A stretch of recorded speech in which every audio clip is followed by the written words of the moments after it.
मतलब कि मानता हूँ कि देखिए मेरी पहली फिल्म में ही मैं इंडिया के सबसे मोस्ट लर्नड एक्टर के साथ काम कर रहा हूँ। तो आप सोचिए कि जो लोग इनके साथ आधा घंटा बिताते हैं वो कितना कुछ सीख लेते हैं, तो मैंने 50 दिन बिताए हैं। तो मैं आप और मेरी आने वाली फिल्मों में आप भी इम्प्रूवमेंट देखेंगी। कौन कौन सी है, कौन सा प्रोजेक्ट है आपके पास? सर मेरा आने वाला एक प्रोजेक्ट है, उसका नाम है मजनून जुगनू। मैं उसमें एक साइकोपैथ प्ले कर रहा हूँ। वो नवंबर एंड तक वो भी रिलीज़ होगी। उसके लिए भी मैं दोबारा आऊँगा रोहतक आप प्रमोशन करने। अभी हम इस फिल्म के बारे में बताते हैं कि रघु सर के साथ सबसे अच्छी चीज़ जो मुझे लगी कि वो डाउन टू अर्थ वाली, मतलब मैं जब बॉम्बे गया मैं एक्टर्स को देख रहा था, मेरे सामने भी बहुत बड़े एक्टर्स बने लोग जो मेरे साथ ही थे और वो एकदम से स्टार भी बन गए। तो मैंने देखा उनमें क्या क्या डिफरेंसेस थे, क्या चीज़ें थी। जब मैं रघु सर के साथ गया और रघु सर के साथ मैंने जब पहले दिन हमारा शूट हुआ था तो सर ने अपना टेक दिया और वहाँ एक घर है नदी किनारे बनारस की, वहाँ पे एक नीम का पेड़ था।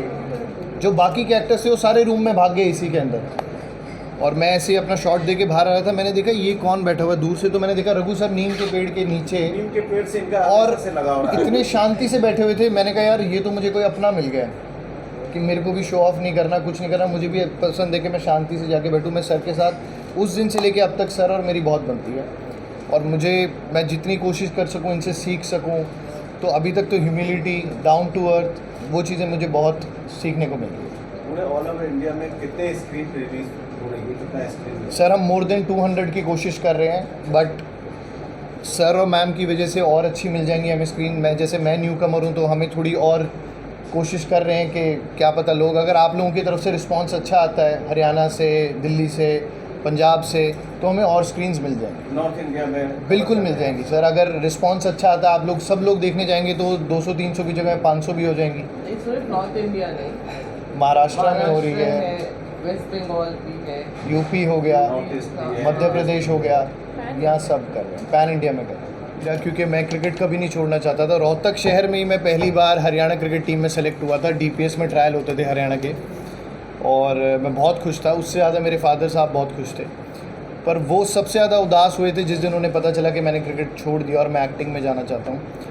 लेकिन मुझे ये लगा कि मेरे अंदर जितनी भी चीज़ें थी और जो भी मतलब मैं अंदर से दिखाना चाहता हूँ कि मेरे अंदर क्या क्या है, मेरे अंदर एक आग है और मुझे परफॉर्म करना है, वो क्रिकेट में कर पा रहा था। लेकिन और अच्छे से परफॉर्म जो मेरे अंदर जितनी भी चीज़ें हैं वो मैं एक्टिंग के थ्रू कर पा रहा हूँ।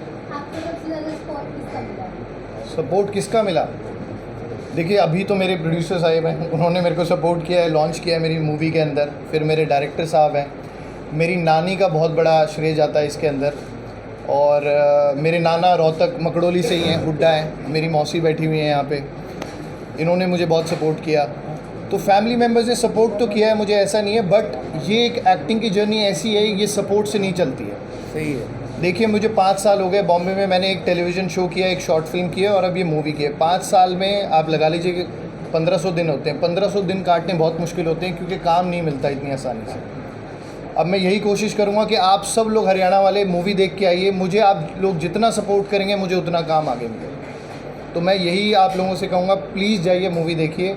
वो 1500 दिन आने वाले, मैं 1500 के 1500 दिन काम करना चाहता हूँ। सोनम बनारस की रहने वाली एक मामूली सी लड़की है जो शादी करना चाहती है, परिवार के साथ रहना चाहती है, बट बिकॉज ऑफ कुछ वजह, क्योंकि कुछ इस तरह की वजह हो जाती है कि हमारी शादी नहीं हो पाती। हाँ, एंड बेसिकली मैं शर्मा परिवार की ना होने नहीं होते होते रह गई वाली बहू, हाँ बहू होते होते रह गई। तो वो तो मतलब इतने अच्छे लोग हैं, बट उनका लड़का ऐसा लड़का, है तो क्या वो आपको करें? देखना है मूवी के अंदर कि लड़का अच्छा था या अब लड़की अच्छी थी। लोग अच्छे हैं, फैमिली अच्छी है, तो अब भी मैं फैमिली के साथ तो मेरा रिलेशन बहुत ही अच्छा है। ये लड़का थोड़ा इनका है हिला हुआ, तो अब क्या किया जाए, तो ऐसा है।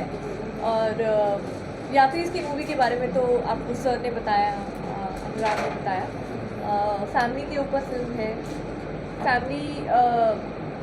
फैमिली के अंदर के मनमुटाव, उनके डिफरेंसेस, उनका आपस में मिलना जुड़ना, साथ रहना, जो कला कलेश होते हैं, और न्यूक्लियर फैमिली का बन जाना। आजकल हम लोग बहुत न्यूक्लियर हो जाते हैं, माँ बाप के साथ भी नहीं रहते, बच्चे बड़े होते हैं, शादी होते ही अपने अलग हो जाते हैं, तो they call it a nuclear family.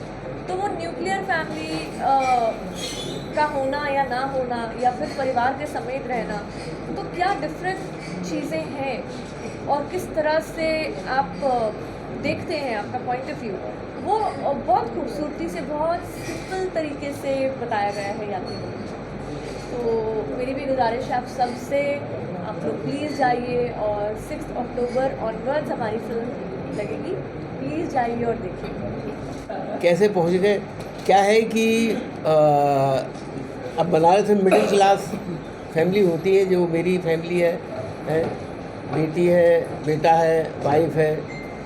तो क्या है, ये लोग घर की ज़िंदगी से वाकिफ़ होते, बाहर की ज़िंदगियों से वाकिफ़ नहीं होते। और घर की जो ज़िंदगियाँ इस ज़माने में जिस तरह से चल रही हैं कि बेटा कुछ और करना चाहता है, फादर कुछ और करवाना चाहता है, बेटी कुछ और करना चाहती है, पेरेंट्स कुछ और करवाना चाहते हैं, तो ये जो कश्मकश फैमिली के अंदर रहती है वो हमेशा आगे तक चली जाती है। ये रिटायरमेंट होने के बाद किसी ने सलाह दे दी कि भैया अपनी फैमिली को लेकर आप वहाँ क्यों नहीं चले जाते, बाहर क्यों नहीं निकलते।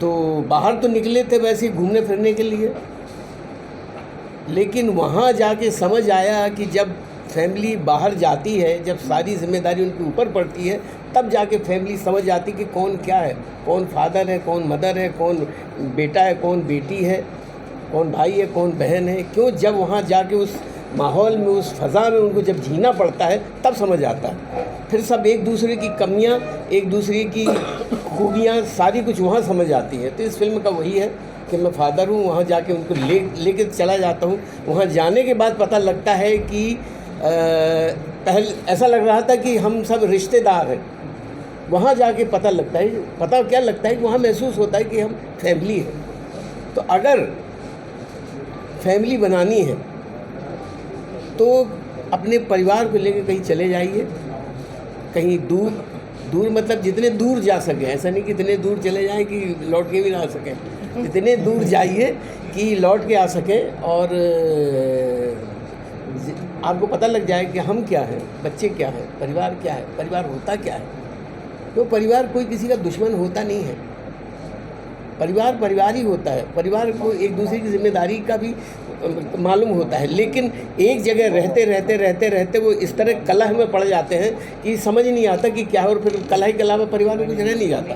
बाहर जब जाते तब समझ आता है। तो ये फिल्म का मकसद यही है मेरे ख्याल से कि मिडिल क्लास की जो फैमिली, मिडिल क्लास का बड़ों में होता है कि नहीं होता मुझे मालूम नहीं, लेकिन मिडिल क्लास में तो होता ही है कि परिवार बिखर रहे हैं, घर छोड़ के चले जा रहे हैं, परिवार की तरह नहीं रह पा रहा है।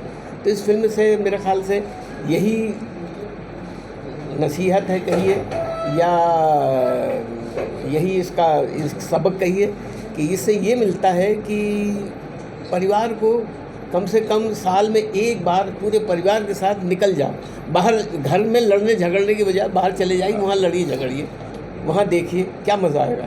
लड़ते झगड़ते एक हो जाते हैं। तो ये इस कहानी का मैंने गलत तो नहीं कहा भैया? नहीं, और ऐसी जगह जाइए जहाँ फ़ोन ना चलना।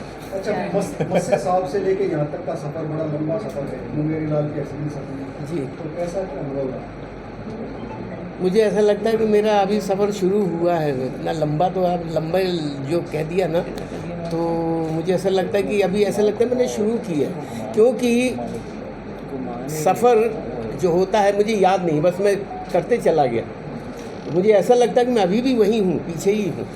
सीख लिया, सीखते चला, लेकिन सीखने की जो मंशा है मेरी, जो सीखने का मेरा मकसद है, वो ख़त्म नहीं हुआ। मैं चाहता हूँ कि तमाम उम्र, और ऐसा लगता है कि सीखने के लिए उम्र बड़ी छोटी सी होती है।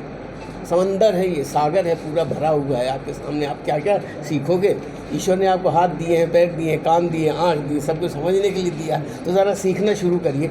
देखिए उम्र ऐसी छोटी लगेगी, और फिर फालतू की चीज़ें और फालतू के इधर उधर जो जिससे लोग बिखर जाते हैं, वो करने का मौका ही नहीं है। अगर आप अपने ऊपर वक्त देना शुरू कर दें, अपने अंदर झांकना शुरू करें, तो बस यही है कि सफ़र लंबा तो नहीं कहूँगा मैं, कुछ भी नहीं है ये सफ़र जो मैंने तय किया है बचपन से लेकर अभी तक का। तो ऐसा लगता है बड़ी छोटा सा है, कोई सफ़र कुछ नहीं है, बस कर लिया। और मुझे और सफ़र करना है, तभी तो इतना सा है। ऐसा लगता है कि 1 किलोमीटर चला हूँ।